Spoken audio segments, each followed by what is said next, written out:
നമസ്കാരം. ഇംഗ്ലണ്ടിനെതിരായ T20 പരമ്പരയിൽ മലയാളി വിക്കറ്റ് കീപ്പറും ഓപ്പണറുമായ സഞ്ജു സാംസന്റെ ഫ്ലോപ്പ് ഷോ ആരാധകരെ തീർത്തും നിരാശപ്പെടുത്തിയിരിക്കുകയാണ്. ആദ്യം 3 T20കൾ കഴിഞ്ഞപ്പോൾ ഒരു അർദ്ധ സെഞ്ചുറി പോലും നേടാനായിട്ടില്ല എന്ന് മാത്രമല്ല, രണ്ടക്കം കടന്നത് ഒരു കളിയിൽ മാത്രമാണ്. 3 മത്സരത്തിൽ നിന്നും വെറും 34 റൺസ് മാത്രമേ സഞ്ജുവിന് സ്കോർ ചെയ്യാൻ സാധിച്ചിട്ടുള്ളൂ. 26, 5, 3 എന്നിങ്ങനെയാണ് കഴിഞ്ഞ 3 മത്സരങ്ങളിൽ അദ്ദേഹത്തിന്റെ സ്കോറുകൾ. എല്ലാ മത്സരത്തിലും ഒരേ ബൗളർ ഒരേ രീതിയിലാണ് സഞ്ജുവിനെ പുറത്താക്കിയിട്ടുള്ളത് എന്ന് കാണാം. ഇംഗ്ലീഷ് പേസറാണ് എല്ലാ മത്സരത്തിലും അദ്ദേഹത്തിന്റെ അന്തകനായി തീർന്നത്. നെഞ്ചിന് നേരെ മണിക്കൂറിൽ 140-ലേറെ കിലോമീറ്റർ വേഗതയിൽ പന്തെറിഞ്ഞാണ് ആർച്ചർ മലയാളി താരത്തെ കുരുക്കിക്കൊണ്ടിരിക്കുന്നത്. ഈ ബോളുകൾക്കെതിരെ സഞ്ജുവിന്റെ പക്കൽ മറുപടിയില്ലായിരുന്നു. ഫുൾ ഷോട്ടിന് കളിച്ചാണ് 3 മത്സരത്തിലും താരം പുറത്തായത്. സഞ്ജുവിനെതിരെ ഇത്തരമൊരു കെണിയൊരുക്കിയത് പ്രധാനമായും 2 പേരാണെന്ന് കാണാൻ സാധിക്കും. ഇവരാകട്ടെ അദ്ദേഹത്തിന്റെ ഉറ്റ സുഹൃത്തുക്കളും മുൻ സഹതാരങ്ങളും കൂടിയാണ്.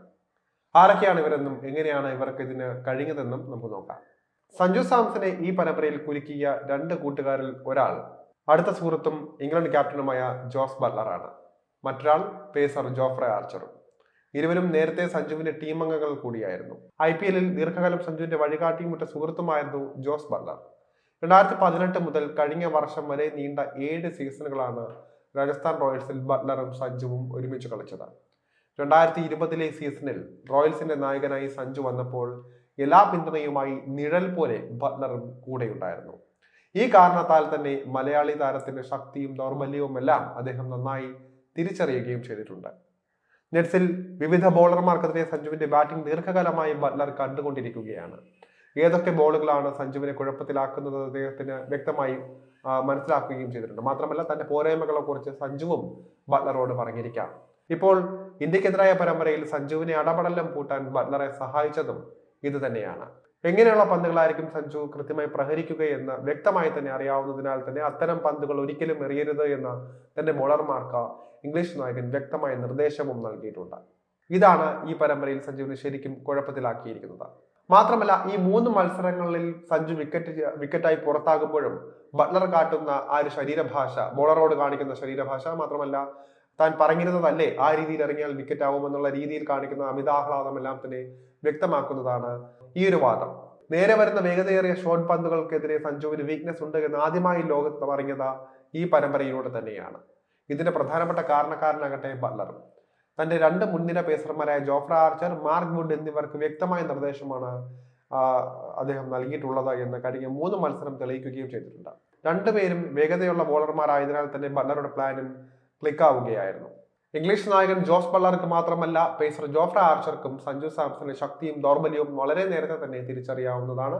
കാരണം 2018 മുതൽ 2021 വരെ അദ്ദേഹം രാജസ്ഥാൻ റോയൽസിൽ സഞ്ജുവിന്റെ ടീം അംഗമായിരുന്നു. നെറ്റ്സിൽ ആർച്ചറെ അദ്ദേഹം ഒരുപാട് തവണ നേരിടുകയും ചെയ്തിട്ടുള്ളതാണ്. ഈ കാരണത്താൽ തന്നെ ബാറ്റിംഗിൽ സഞ്ജുവിന്റെ ശക്തിയും ദൗർബല്യവും എല്ലാം അദ്ദേഹത്തിന് നന്നായി തിരിച്ചറിയുകയും ചെയ്യാം. T20 പരമ്പരയ്ക്ക് മുൻപ് തന്നെ സഞ്ജുവിനെ തളയ്ക്കാനുള്ള മാസ്റ്റർ പ്ലാൻ ബട്ട്ലറും ആർച്ചറും ചേർന്ന് തയ്യാറാക്കി കഴിഞ്ഞിരുന്നുവെന്ന് വ്യക്തമാണ്. മാത്രമല്ല, സഞ്ജുവിനെ നേരത്തെ തന്നെ ഇവരുടെ ഹിറ്റ് ലിസ്റ്റിൽ വെച്ചിരുന്നു. കാരണം സഞ്ജു ഫോമായാൽ പിടികിട്ടില്ല എന്ന് ഇവർക്ക് തന്നെ അറിയാം. ഏറ്റവും അപകടകാരിയായ ഓപ്പണർ, മാത്രമല്ല കഴിഞ്ഞ സീസണുകളിൽ 3 സെഞ്ചുറി തുടർച്ചയായി നേടിയിട്ടുള്ള ഒരു താരം. അതുകൊണ്ട് തന്നെ ഇന്ത്യൻ ബാറ്റർമാരിൽ ഏറ്റവും അപകടകാരി സഞ്ജുവാണെന്ന് ഇവർ തിരിച്ചറിഞ്ഞിരുന്നു. തുടക്കത്തിലെ ഒരു ബേസ് സൃഷ്ടിച്ചു കഴിഞ്ഞാൽ സഞ്ജുവിനെ പിന്നീട് പിടിച്ചാൽ കിട്ടില്ല എന്ന നിലയിലേക്ക് വരും. സഞ്ജു നൽകിയ അടിത്തറയിലായിരിക്കും പിന്നീട് ഇന്ത്യ കയറിപ്പോകുന്നത്. അതുകൊണ്ട് തന്നെയാണ് സഞ്ജുവിനെ അവരുടെ പ്രധാന ലക്ഷ്യമാക്കി മാറ്റിയതും. ഏറെക്കാലം ഒരുമിച്ച് കളിച്ചതിനാൽ തന്നെ ഇരുവർക്കും കാര്യങ്ങൾ, അതായത് ബട്ട്ലർക്കും ആർച്ചർക്കും കാര്യങ്ങൾ എളുപ്പമാവുകയായിരുന്നു. എന്തായാലും കളത്തിൽ അവിടെ സൗഹൃദത്തിന് സ്ഥാനമില്ല. അവർ പോരായ്മകൾ മനസ്സിലാക്കിയിട്ടുണ്ട് വിക്കറ്റ് എടുത്തെങ്കിൽ അത് അവരെ കുറ്റം പറയാനും സാധിക്കില്ല. സഞ്ജു ഇതിനെയെല്ലാം മറികടക്കുമെന്ന് നമുക്ക് പ്രതീക്ഷിക്കുകയും ചെയ്യാം.